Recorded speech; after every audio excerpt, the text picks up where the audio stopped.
Komiði sæl og velkomin í landsbyggðir. Valgeir Þorvaldsson á Hofsósi átti sér draum sem að rættist. Hann stóð fyrir því að setja á laggirnar vesturfara setrið á Hofsósi, en á setrinum minnst vesturfaranna þjóðflutninganna miklu. Velkomin. Þetta voru miklir þjóðflutningar, það að Íslendingar þeir fluttust til Norður-Ameríku. Já, þetta var náttúrulega gríðarlega mikill fjöldi. Það talað 16 til 18.000 manns, kannski meira, sem fer á, já, svona frá 1870 til 1914, það tímabil sem talað Nú, ástandið náttúrulega skelfilegt í landinu og þetta svona,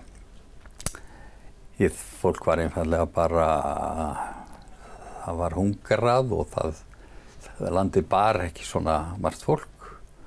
Þrátt fyrir að væri þó ekki nema 88.000 manns í landinu, þá var það bara of margt fólk miðað við aðstæður. Þetta bara fjórðungur landsins eða hvað? Já, það svona slagar upp í það og þetta náttúrulega aðallega eða mikið af þessu fólk sem fátækt og hefur ekki jarðnæði eða vinnufólk í stórum stíl. Nú, fólk gat ekki gift sig einu sinni, þú varst að eiga einhverja jörð eða hafa ábúð á jörð til að fá leyfi til að gifta þig, þannig að þegar Kanadastjórn raunar býður ókeypis land, að þá voru það auðvitað alveg stórkostleg tækifæri fyrir þessa Íslendinga sem voru landlausir og lifðu alveg við hungurmörk. Þannig að þetta verið mjög áhugavert og freistandi tilboð. En þarna á þessum árum, þú nefnir 1870, það bara hörmungar ár. Já, við fáum náttúrulega bæði, það hafís sem kemur á landinu í 22 ár eftir ár. Auk þess gýs askja 1875 og þessi kokteil aska og hafís eru nú ekki sérstaklega, það ekki ánægilegt að díla við þann kokteil. Nú, það auðvitað á þessu tíma auðvitað fólk opið fyrir því að koma sér í nýjar og betri aðstæður. Ég meina bara finna betri framtíð fyrir börnin sín og ég skil vel að fólk skildi taka sig upp og reyna að finna sér betra líf. Aflabrestur? Já, það var náttúrulega, sagði sig sjálft að þegar hafís lá á landinu stóra hluta af árinu. Hann fer hringinn Ísland, líklega 1873 og þá gengum hann á ís frá Reykjavík upp á Akranes. Þannig að maður getur svona ímyndað sér hvernig staðan hefur verið fyrir Norðanland og ég meina frost fer ekki úr jörðu Norðanlands yfir sumarið, þannig að það hefur ekki verið sérstaklega búsældarlegt á þeim tíma. En hafið þið kortlagt landshlutana, þetta mismunandi eftir landslutum, hversu hátt hlutfall fór? Já, það fer stærstur eða flestir fara af Norður- og Austurlandi. Það eiginlega lega landsins og náttúrulega hafísinn og eldgosinn gerir það líka verkum að það er mjög erfitt til búsetu á þessum svæðum. Nú, það fer líka nokkuð stór hópur, til dæmis frá Vestmannaeyjum, sá hópur fer að stærstum hluta til Utah og reyndar undir öðrum fer aðeins fyrr og það raunar mormons trúin sem að dregur það fólk á stað, ekki hungur eða fátækt. En það athyglisvert að það eru mjög fáir sem fara frá Vestfjörðum til dæmis. Þar voru heldur engar heiðar, þetta var fólk bjó við sjávarsíðuna og tókst þá býsna vel að bjarga sér á sjónum. En heiðarnar sem sagt fyrir austan, náttúrulega þar kemur þetta mjög hart niður á fólki. Þetta kuldaskeið, það gerir það verkum að heiðarnar verða óbyggilegar, gróðurlínan færist niður og og sem sagt, það verður óbyggilegt á þessum heiðum og það kannski stóra ástæðan fyrir því að fólk fer þaðan. En í dag fyrir okkur nútíma fólki þá svo sem ekkert stór mál að fljúga til Ameríku en svo ákvörðun bara siglingin, þetta var langt og mikið ferðalag. Já, ég veist okkur þetta nú dálítið erfitt í dag að fara í svona ferð en jú, svo náttúrulega það að fara í skip það var auðvitað fullt af fólki þó að byggja í Íslandi sem hafði aldrei séð sjó til dæmis. Það er svolítið undarlegt að hugsa til þess en fólk sem bjó fram til Dala eða upp til heiða að það var ekkert að fara hverjum degi í kaupstaðinn. Það var hérna eins og fyrirvinnan eða húsbóndinn fór á haustin eða vorin en fólk var hrætt við sjóinn og þetta langa ferðalega auðvitað vissi fólkur ekkert út í hvað það var að fara og kannski höfðu menn endurskoðað hug sinn ef þeir höfðu vitað hvað þetta var erfitt raun og ferðalega og það var ekki eins og að biði þessa fólks gull og grænir skógar þegar kom vestur haf. En þó kannski fólk hafi ekki vitað hvað beið þess en væntingarnar? Væntingarnar voru auðvitað miklar og við eigum svona agentabók sem að þar voru teikningar og útskýringar á þessu nýja lífi sem beið fólks og þar voru teikningar af laxi sem stökk upp úr ánum upp á land og veiðidýrum út allt. Þannig að fyrir svanga Íslendinga hefur þetta nú verið mjög girnilegt tilboð. En þegar að þessi ákvörðun var tekin að yfirgefa fósturlandið, þetta stór ákvörðun, hverjir voru það sem ákvaða það, þetta var væntanlega eða hvað, yngra fólk í meirihluta eða hvað?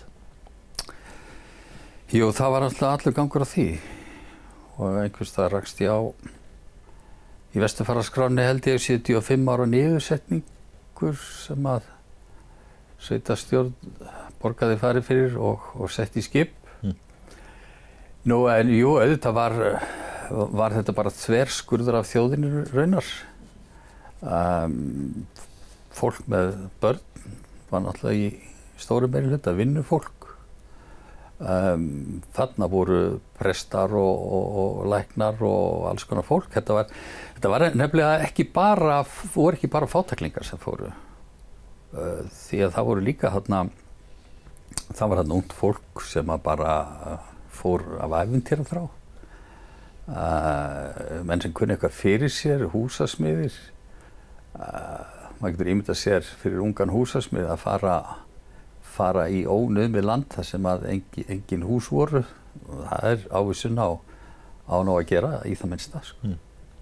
En það voru ekki bara Íslendingar sem að fluttust til Norður-Ameríku á þessum árum, Evrópubúar líka? Já, það voru raunar, auðvitað er Kanada og Bandaríkin eru byggð upp af fólki frá Evrópu, miklu hluta. Íslendingar eru náttúrulega bara partur af þeirri sumu. Ef maður rétt þá fara 1 milljón Normanna og 4 milljónir Svía, eitthvað svona. Þannig að við erum alltaf bara pínlítið brot af þessu fólki sem að byggir upp Ameríku. Nú, það er auðvitað Úkraínumenn, Bretar og Írar. Írar náttúrulega fara í stórum stíl. Og Íslendingarnir lenda í þessum potti. Fyrir það bil 20 árum síðan þá opnar Vesturfarasetrið á Hofsósi. Þú áttir þér þann draum að setja upp slíkt setur þar sem þessara flutninga er minnst. Já, þetta er náttúrulega svona röð atvika getum við sagt sem verða til þess að þetta gerist. Ég og við hjónin sem sagt kaupum okkur jörð og flytjum út í sveit, hérna skammt frá Hofsós. Vatn. Og ég er ungur húsasmiður og fór að horfa eftir tækifærum. og fyrir tilviljun þá lendi ég inn á fundi þar sem að það er fundur semst evróskra útflytjendasafna og menn fara að velta því fyrir sér hvernig Íslendingar gerir þessa hluti, hvernig þeir þjóni fólki sem að koma frá Norður-Ameríku til þess að leita að uppruna sínum. Nú, við vorum einfaldlega ekki að gera neitt í þeim efnum sem að það var ekkert handfast. Nú, ég held ég hafi hitt einhverja 3 ráðherra og forsetann og spurði aðeins út í þetta og en voru sammála það að það þyrfti að gera þetta endilega og ég var náttúrulega nógu vitlaus til þess að fara af stað með það og það var svo sem ekkert aftur snúið. Það var og raunar kannski Hofsós var auðvitað ákveðlega gamli kjarninn á Hofsós góður rammi utan hugmyndina og verkefnið. Þannig að svona með verkfærin í skottinu, smíðaverkfærin, fór ég í þetta verkefni og þetta var svo sem ekki, það var svo sem ekkert spáð vel fyrir mér í byrjun, en það var þetta nú svona dálítið glanalegt fyrirtæki til að byrja með og kannski sérstaklega að fara blankur í það var svona, já, fífldirfska næstu því. Þannig að það hefði verið bara íslenska aðferðin á þetta? Já, þetta reddaðist. En já, þetta var voða skrítið að glíma við þetta verkefni. Það er svona ýmsir þættir sem og reyndar það eru mjög margir sem hafa komið eftir að þetta hefnaðist og til að fá uppskrift af svona. Uppskriftin er rauninni ekki til því að þetta er svo mismunandi bæði eftir fólki og aðstæðum og tegund verkefna. En Hofsós hentar sjálfsagt, ímynda ég mér nokkuð vel, þú talar gamla hluta þorpsins og þetta er forn verslunarstaður. Já, mér raunar, já, það er alveg rétt að Hofsós var auðvitað og er gamall verslunarstaður en þessi gamla húsaþyrping, hún vakti náttúrulega athygli mína sem, þú veist, ég hef svona tilfinningu fyrir þessum gömlu húsum og ber mikla virðingu fyrir handverki og öllu þessu streði sem að það kostaði fyrir kynslóðir að koma húsum yfir höfuð á sér. Þannig að mér fannst áhugavert að takast á við það verkefni líka á þeim forsendum. En hlaupum hratt yfir sögu 20 ár. Hver er staða setursins í dag? Þetta er reyndar þetta opnaði 96, þannig að við erum þá 23 ára. Nú, staðan er sú að í fyrsta lagi náttúrulega komist við í gegnum hrunið sem er nú afrek út af fyrir sig og við höfum Vesturfarasetrið er fyrst og fremst þjónustu miðstöð fyrir fólk af íslenskum ættum sem að koma til Íslands til að leita uppruna síns. Við setjum upp sýningar og það er líklega ekkert sem við getum gert sem að þessu fólki þykir eins og væntum eins og segja söguna þeirra. Ég viðurkenni það reyndar þessi saga er sögð með tiltölulega jákvæðu hugafari fyrir verkefninu og málefninu. En aðeins eimir þó eftir að þessu neikvæða, mjög lítið það. Þetta fólk var ekki hátt skrifað á þessum árum þegar það var að fara og og einhver sagði við mig þegar ég var að byrja, því skildum við minnast þessa fólks, þetta voru tómir aumingjar sem fóru. En ég er nú búinn að afsanna það. Mikið af þessu fólki og mjög margir sem að afkomendur þessu fólks eru stoltari af uppruna sínum heldur en við sjálf sem búum á þessu landi. Og það er virkilega ánægilegt að geta gert eitthvað fyrir þetta fólk. Við að safna heimildunum þessar ferðir og þetta málefni er líka áhugavert vegna þess að á hverju ári kemur eitthvað nýtt og ég trúi því að ef enginn gæfi sig fram til að halda utan þetta verkefni þá myndum við glata á hverju ári heilmiklum heimildum. En þegar þið fóruð að stað sem sagt, með þetta allt saman, hvernig gekk að afla einmitt gagna til þess að byggja ykkar vinnu á? Ég var svo lánsamur að ég setti mig strax í samband við Byggðasafn Skagfirðinga og Sigríði Sigurðardóttir, þáverandi safnstjóra. Og ég ráðlegg öllum sem að leggja í svona vegferð að setja sig í samband við Byggðasafnið. Því að þar yfirleitt og mjög mikil þekking og þar hafa rannsóknir farið fram og þar sagan til og sögð eins rétt eins og ég trúi að hún geti orðið. Við þurfum auðvitað ekki að finna upp hjólið aftur og aftur. Þessi þekking liggur á Byggðasafnunum, þannig að ég segi bara endilega notið við þá þekkingu. Nú, það var auðvitað, ég fer til Írlands áður en að við setjum upp fyrstu sýninguna og við Sigríður fórum þangað saman og það má kannski finna aðeins írskan keim svona af Vesturfarasetrinu á Hofsósi en það var auðvitað til þegar var farið að grafa upp heimildir, þá var auðvitað til heilmikið af upplýsingum og en þeim hafði ekki verið safnað raunverulega á einn stað eða það þótti ekki ástæða til að hafa þær á einu stað vegna þess að það var ekkert verið að vinna markvisst að verkefninu, ekki fyrir að Vesturfarasetri kemur. En það fólk sem að kemur þá til ykkar, svona þetta dæmigerða fólk sem að kemur til þess að leita uppruna síns, hvaða þjónustu fær það fólk, er því það bara bent á gamla bækur eða búið að tölvuvæða þetta alls saman? Sko, fyrir það fyrsta náttúrulega mjög margir að koma til þess að vita hvað var að gerast. Ég meina, hvernig stóð á þessu og og þú færð svör við gríðarlega mörgum þeim spurningum í setrinu eða í sýningunum í setrinu. Það auðvitað talsverður bókakostur og síðan erum við með okkar eigin gagnagrunn og við erum líka í samstarfi við aðra aðila sem að að vinna og grúska í þessu. Þannig að við þurfum ekki að, við sendum fólk helst ekki frá okkur nema gera það hamingjusamt eins og kostur er. Þú hefur nú eflaust upplifað ýmsa gleði stundirnar í þessum efnum, trúi ég.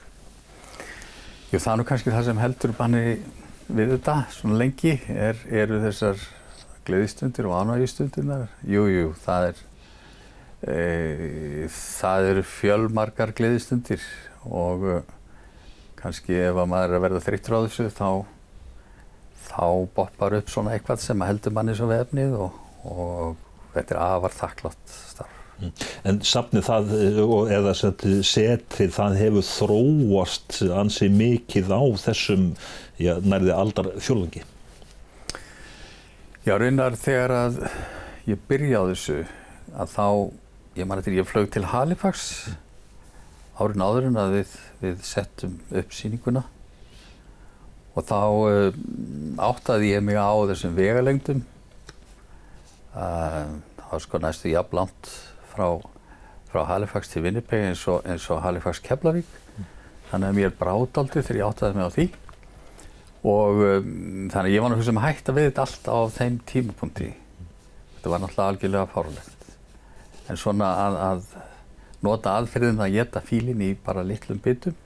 Ég tók það ráð og við höfum farið á milli svæða og safnað heimildum og sett síðan upp sýningar frá viðkomandi svæði og það til dæmis gerum við árið 2000 þegar ég fer til Utah og við setjum upp sýningu það Íslendingarna sem fara til Utah og síðan tókum við Norður Dakota með sama hætti og eru núna að vinna með vesturströndina, Bresku Kólumbíu, Seattle og það svæði. Brasilía? Brasilía, við tókum hana fyrir 2 árum. Það var náttúrulega lítill hópur sem fór, þetta voru bara tæplega 40 manns sem lögðu af stað. En þetta náttúrulega klikkaðasta ferðalag sem að maður hefur svo sem heyrt á og séð á þessum tíma. Það heilmikið mál að fara til Brasilíu bara í dag. En 6 mánaða ferðalag og það náttúrulega eins með það, ég held að fólk hafi ekki gert sér nokkar grein fyrir út í hvað það var að fara. En áhugaverð saga og sem að við settum upp fyrir 2 árum. Þau gögn sem að ykkur eru að bera sem sagt núna öllum þessum árum síðan, eru alltaf að koma svona ný gögn til ykkar? Já, það var meira á fyrstu árunum. Þá vorum að fá heilu bókakassana með efni. Þetta var auðvitað oft þannig að það kom bréf eða tölvupóstur sem sagði við erum hérna með einhverja bókakassa, við vitum að þetta var á háaloftinu eða í kjallaranum hjá af og ömmu. Við vitum þetta er á íslensku, við kunnum ekki lesa þetta, eigum að henda þessu eða hvað eigum að gera við þetta. Og ég náttúrulega sagði alltaf, Guðsbænum sendið þetta til Íslands. Nú auðvitað var svo sem mikið af þessu var nú svo sem gömul tímarit eða dagblöð eða hvað það var, en svo gátu leynst í þessu svona þjóðargersemar og þannig að maður treysti því aldrei nema að gæti verið eitthvað slíkt í kössunum og það líka komið ljós að það er margt komið upp úr þessum kössum sem afar dýrmætt. Þannig að það er svona eitthvað nú kannski skilt svona þessu og svo bara Bitcoin greftrinum, þú ert alltaf að grafa. Já, ég er alltaf að grafa. Nota minna rafmagn. Já, það er minni, við sóum ekki eins mikil orku með því. En nei, þetta er ákaflega ánægilegt og líka að fólk hugsar fallega til okkar ef það rekst á eitthvað sem að heldur að nýtist okkur í upplýsingaöfluninni þá sendir fólk það og við erum auðvitað mjög þakklátt fyrir það. En sagt, samvinna eða samskipti sem sagt, Íslendinga og svo fólks á þessum svæðum Winnipeg og víðar, hún til staðar, skiptir þetta miklu máli? Já, allt þetta hjálpar til við að halda tengslunum við Ísland og þegar að Vesturfarasetrið opna 96 að þá þarna á svipum tíma kom út bækurnar Böðvars Híbýli vindan og lífsins tré Böðvars Guðmundssonar og þetta tvennt saman gerði ótrúlega hluti. Íslendingar vöknuðu líka aðeins upp við vondan draum að menn hefði kannski ekki sinnt þessu nægilega vel og við eiginlega opnuðum svolítið arminn. Við tókum fólk í faðminn þegar það var að koma og voru tilbúin að gefa svolítið af okkur í þetta málefni. Og það var náttúrulega eins, ég meina, íslensk stjórnvöld stóðu með okkur til þess að koma þessu stað og það þykir líka mikilsvert í Vesturheimi að íslensk stjórnvöld sýni málefninu sóma. Hvað með svona aðra uppbyggingu þú og þið eru núna svolítið með hugan við Kolkuós sem þarna rétt hjá Hofsósi? Já, Kolkuós náttúrulega var og sögufrægur staður og kveikjan raunar að því að ég fer að þetta verkefni það voru uppi skelfileg áform nýtingun á staðnum og ég fékk nokkrar áskoranir þegar menn sáu hvernig Hofsós hafi breyst eða gamli hluti Hofsós hvort að ég gæti gert eitthvað fyrir Kolkuós og ég tók þeirra áskorun og þetta var svo sem ekkert auðvelt. Ég meina það voru áform að setja upp sorpurður Norðurlands á Kolkuósi og meiri sér voru menn að horfa á olíuhreinsunarstöðvar líka og báðar þessar hugmyndir þær féllu mér ekki sérstaklega vilji geð þessar hugmyndir þannig að ég tókst á þetta og menn sjá það svo sem í dag að þetta hefði verið skelfilegt ef þetta hefði gerst. Hvers konar uppbygging á sér þar stað núna? Við byrjuðum á að gera upp íbúðarhúsið sem var glæsilegt hús byggt 1903 og það komið í mjög gott stand og þar getur fólk gist og andað að sér sögunni. Nú, við erum að horfa núna á útihúsin sem það var sláturhús og þar sé ég fyrir mér hversu klikka sem það spa eða svona, já, eitapotta og sána og nuddstofu og eitthvað huggulegt þarna við sjóinn og síðan þriðji áfanginn þá hestaaðstaðan og Kolkuós náttúrulega mjög þekkt nafn í hestaheiminum. Það gríðarlegt magn af þjóðverjum til dæmis sem koma á staðinn bara til að fá að, eins og þau segja, kissa jörðina og þakka fyrir hestana. En þetta Kolkuós, þetta var svona bara ein helsta útflutningshöfnin á Norðurlandi á sínum tíma eða hvað? Já, Kolkuós önnur aðalhöfn á móti Gásum við Eyjafjörð. Við Eyjafjörð og auðvitað aðalhæða höfn Hólastaðar, biskupsstólsins á Hólum, sem hefur nú verið gríðarlega valdamikill og það hefur verið mikil umferð þessa höfn og Kolkuós líka verslunarstaður í fjölda ára og þannig að svo náttúrulega þarna byggt sláturhús og það mikil starfsemi á staðnum. Þannig að þú ert í dag svona bara á fyrsta áfanganum eða hvað? Ég á fyrsta áfanganum, já. Það var að gera þetta allt í réttri röð og það við alls konar hluta eiga. Það þarf að fara varlega því að þetta náttúrulega, það má ekki reka niður staur öðruvísi en að hugsa hvað undir yfirborðinu. Þetta allt löðrandi í minjum og það þarf að fara mjög varlega. En sjórinn, hann nú ekkert að spyrja leyfi fyrir neinu, hann að grafa sig þarna inn eða hvað? Já, það horfinn hluti af minjónum auðvitað í sjóinn en það hafa farið fram þarna, hefur farið fram fornleifa uppgröftur, ég held að hann hafi staðið í 5 ár og það búið að bjarga svo sem miklu en á eftir að rannsaka það betur sem hefur komið upp. Hvernig líst erlendum gestum á þetta eða þegar þú ert að kynna þetta til dæmis í Vesturheimi? Sko, fólk af íslenskum ættum í Vesturheimi hefur áhuga á sögunni náttúrulega og öllu því sem íslenskt Kolkuós þetta staður sem að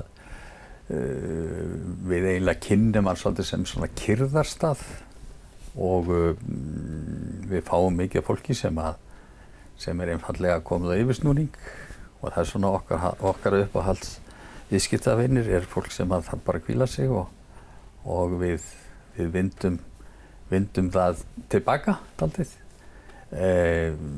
Það fullt af fólki frá Vesturheimi sem þarf á slíku að halda og þá eigum við góðan stað fyrir þetta fólk. Valgeir Þorvaldsson hjá Vesturfarasetrinu á Hofsósi. Þakka þér fyrir komuna og spjallið.